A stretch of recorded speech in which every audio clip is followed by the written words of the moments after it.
I'm Denisha Bowman with Journey to Producing. And I'm Malachi Woodard with InnovationAudio.com. We're here with Steve Bishir, the director of the EMP program at Vol State, and he's also a 7-time Grammy Award winner. What I was going to bring up, the first point, is what do you think about spatial audio?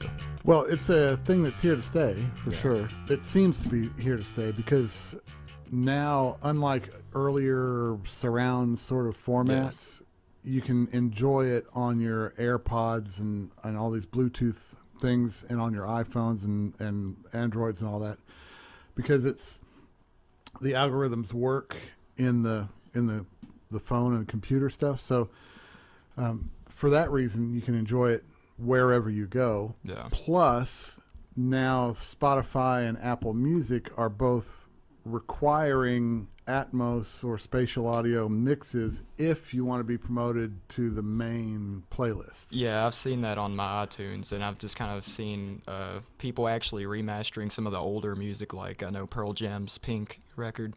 I think it started, I think it has the spatial audio now, so. And spatial audio is a little more difficult than like some of the older formats because you have to go back to the original multi-tracks to be able to make the spatial audio thing properly. But yeah, I think it's the way forward. Alrighty, and another question I had is, what would be your personal top 5, or not top 5, but any top 3, 5 microphones for music production? What would that be? Well, I think the Neumann U87 is ubiquitous. It's around everywhere. The Shure SM57. Yeah, I got one of those the other day. Yeah, and the Sennheiser 421. And then I like the Neumann KM84. Mm-hmm. If you get into tube mics, that's a whole other thing. It depends on your budget because you can get really expensive with some. But those midline microphones, those are just really in good general ones. good general purpose mics that you could use for about anything. All right, and my other question would be, do you know any advice that you'd give to any aspiring music producers? Like any, possibly, in general, good advice? You know what? Advice for somebody beginning is be curious about all kinds of music. An example I would use would be Pharrell.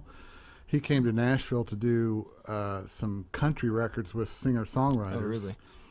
And people asked him why, and he said, because I have to know. I have to know how those records are made. He's just curious about everything. So that sort of thing will serve you well if you learn, because you never know when knowledge might come in handy. Yeah, be open-minded. And talk to people and hang and connect and. Yeah. But anyways, you can go ahead with your answers or questions to me. My first one is, how do you feel about NFTs and will they last in the music industry? Well, that's a hard one because NFTs now are like crypto. There are companies that are trading in crypto. Now there are companies that are trading in NFTs. Mm-hmm. So they look like, I saw a statistic last week that since last year, NFTs have increased in value like 37,000% or something. Mm-hmm. Just NFTs as an entity.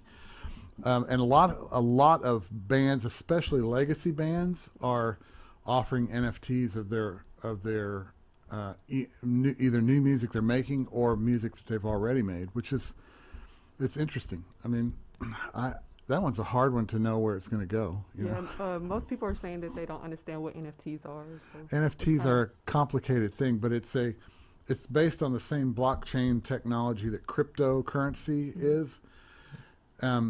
It's essentially the original file of whatever it is. Like, say, for example, you take a picture on your phone. Mm-hmm. That first file, that is the NFT. That is the original thing. You can copy it a million times, but that original thing is the NFT in essence. And if you own it, then you have control of who can disseminate it, who can copy it, who can put it in a commercial or whatever. Mm-hmm. So there are lots of artists who are banking on the fact that people will want to exploit their copyrights later on down the road. They're giving up control now for the money in hand for somebody else banking that that'll have value down the road. Do you think that labels will try to get their share of artists in NFTs? Oh, they already are. Okay. Yeah, they're like I know the local label Sony and everybody. They already have NFT people talking about those things, you know, and the legalities and stuff. So. And my next question is, what does it take to be a good and successful engineer? Again, I think it takes willingness to be there first, leave last, work hard, show up. I mean, that's half the battle. If you don't show up, somebody else has got the gig, you know. So, and then understand what you're recording.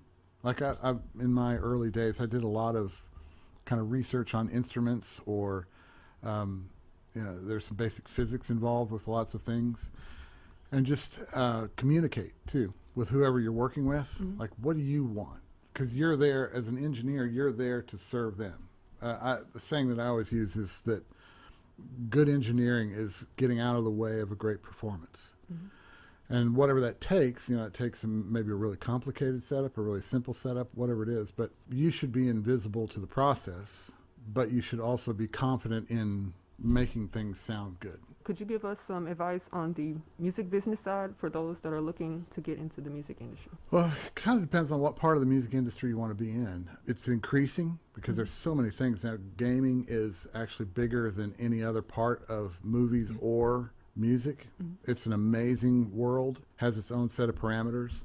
If you're wanting to be in a certain aspect of the industry, you should study that aspect, you know, and read all the articles you can. There's new articles about people and records that you like or things that you like. Research who did them. What else have they done? You know, get into the knowledge and look at knowledge further back than, because everybody has a golden time of their own music. Like when you're teens, the formative years of like, this is the best music that's ever been, you know. Yeah. Go outside of that. Look at music from the 30s, 40s, 50s, 60s, all the way forward, and learn how those techniques are done and how the business has changed, and look at what's coming. And when you kind of put all those factors together, you sort of figure out things that, like, hey, if I do this and this, maybe I've done something that nobody else has done, and I can be the next whoever, mogul of whatever, you know. Yeah, I guess we'll end it here. Thank you for your time, Steve, Thank you. and thanks for everything you've talked about today. So it's been pretty interesting for the short time we have. So My pleasure. I'm happy to do it. I'm Denisha Bowman with Malachi Woodard. Thanks for joining us, and feel free to post any questions or comments in the comments section of our blogs.